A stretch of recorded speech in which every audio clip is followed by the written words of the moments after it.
Selamat sore. Pada sore hari ini saya akan mengkonfirmasi kepada publik. Mungkin publik bisa melihat di belakang saya, ini merupakan sebuah prevalensi yang sekarang benar-benar terjadi di Kabupaten Lebak Banten. Coba ikut saya. Begini.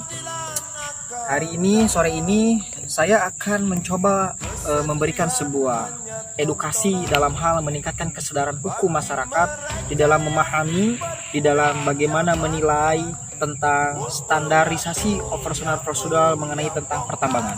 Nah, ini merupakan adalah hasil daripada operasi tambang yang mungkin kita kenal adalah kegiatan daripada para pengusaha-pengusaha kita yang mungkin secara saya titik beratkan bahwasanya di dalam hal bagaimana mereka menempuh prosedur yang berlaku secara formil itu telah kemudian saya klarifikasi ternyata kebanyakan sekali sangat prematur. Kenapa sangat prematur? Kawan, secara logika hukum di dalam rasional hukum, yuk kita cek logika hukumnya. Jadi berdasarkan aturan birokrasi itu sifatnya sistematis dan dia stelsel.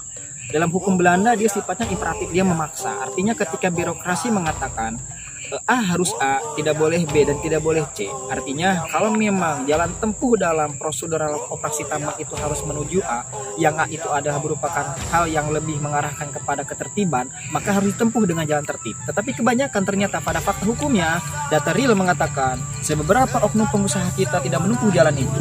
Karena begini, dari tanah garap, karakter dua tanah di Kabupaten Curug Bitung itu hanya dua. Pertama karakter tanah garap, kedua karakter tanah adat. Nah, dari persoalan di sini banyak sekali kerugian-kerugian yang didapati oleh publik. Khususnya, implisit saya katakan adalah mereka orang-orang kecil. Kenapa? Sektor agraris sangat kemudian menguasai Kabupaten Lebak. Mereka bekerja dan memenuhi ekonominya, tuntutan ekonomi mereka dapat dari hasil pertanian. Tetapi ternyata banyak sekali sektor-sektor agraris yang kemudian dirugikan dengan adanya operasi tambang. Kenapa bisa seperti itu? Dan bahkan limbah-limbah yang berkecucuran. Setelah kemudian saya melakukan sebuah beberapa infeksi terhadap jalannya operasi tambang itu, ternyata beberapa surat yang kemudian saya dapati, saya dalami, dan saya kembangkan, mereka sangat begitu prematur. Kenapa? Karena pada dasarnya inilah salah satu bukti bahwasan banyaknya oknum-oknum penguasa yang mencoba untuk membajak hak-hak sipil kita, hak asasi kita lewat kebijakan mereka. Nah, apakah bisa tanah garap ini kemudian seperti ini kan yang kita lihat pada hari ini kenyataannya? Ya, logika hukum mengatakan begini. Kenapa setiap petani yang dimiliki hak prerogatif oleh negara untuk menggarap taninya itu diberikan kuasa untuk bagaimana mengembangkan tanah-tanah garapnya? Karena pada dasarnya negara hanya memberikan diskresi kepada mereka agar kemudian mereka bisa menghasilkan produksi dari sektor agrarisnya dari hasil daripada pertambangan tersebut. Jadi, tetapi pada faktanya mereka bukan kemudian memproduksi hasil daripada pertanian, tetapi malah mereka kemudian menjual daripada tanahnya tersebut. Jadi hak prerogatif yang diberikan dari negara kepada para petani, kepada para petambang itu adalah mereka hanya untuk memproduksi hasil daripada garapan taninya, bukan tanahnya. Nah, secara birokrasi memang seperti itu, tetapi nyatanya sekarang tanah garap dijual kemudian ke para penggarap kembali. Apakah bisa dijual? Yang dijual itu bukan hasil produksi tetapi tanah. Logika hukumnya kemana? Nah, itulah yang kemudian disebut dengan maladministrasi.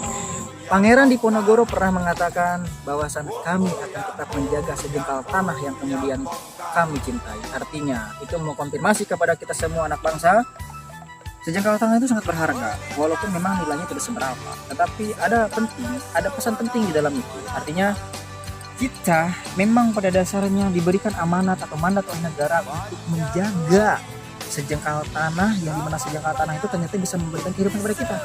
Nah, salah satu contoh ini adalah bentuk di mana kegagalan kita dalam bagaimana mengkonservasi daripada apa yang diamanatkan oleh founding father kita. Dampak atau impact daripada adanya operasi tambang yang kemudian diduga atau disinyalir merupakan pertambangan yang secara administrasi tidak tertib dan secara undang-undang ataupun secara hukum kemudian tidak memenuhi syarat pada titik tertentu. Artinya beginilah, logika hukum masih oke, berantakan sekali, tidak dapat dikonservasi oleh saya pribadi. Tetapi lihat dampaknya, kawan-kawan bisa melihat ya, masifnya masyarakat Kabupaten Curug Bitung, Kabupaten Lebak, maaf, Kecamatan Curug Bitung, khususnya kampung ini, di Kampung Silayang, mereka masifnya bekerja di ladang pertanian, di sektor agraris, di mana hasil tani mereka itu sangat menentukan kehidupan mereka dalam jangka menengah maupun jangka panjang. Kemudian dampaknya di mana tanah-tanah berceceran, limbah-limbah operasi tambang menuju sektor agraris, yang di mana pada sektor agraris tersebut itu adalah menjadi prioritas bagi masyarakat sekitar untuk bagaimana memenuhi tuntutan hidupnya. Tapi siapa yang bertanggung jawab setelah seperti ini, ya? Siapa? Mereka yang membuat regulasi, tapi ternyata mereka yang kemudian membajak regulasi tersebut. Yang saya bilang, reaksi kebijakan yang kemudian tidak memberikan ketimpangan dan keadilan terhadap hak asasi manusia. Jadi masih sekali sangat miskin pemahaman kita tentang hak asasi manusia. Jadi bukan tingkat bawah, tetapi oknum penguasa dan para oknum penguasa, pengusaha yang tidak menegasikan hak asasi manusia. Padahal sejatinya negara ini dibangun dari hak dasar, hak asasi manusia, hak alasnya manusia, asasi manusia. Coba kawan-kawan kita lihat. Yang terpenting adalah bagaimana kita memahami sesungguhnya dengan adanya salah satu adanya dampak operasi tambang seperti ini saya katakan.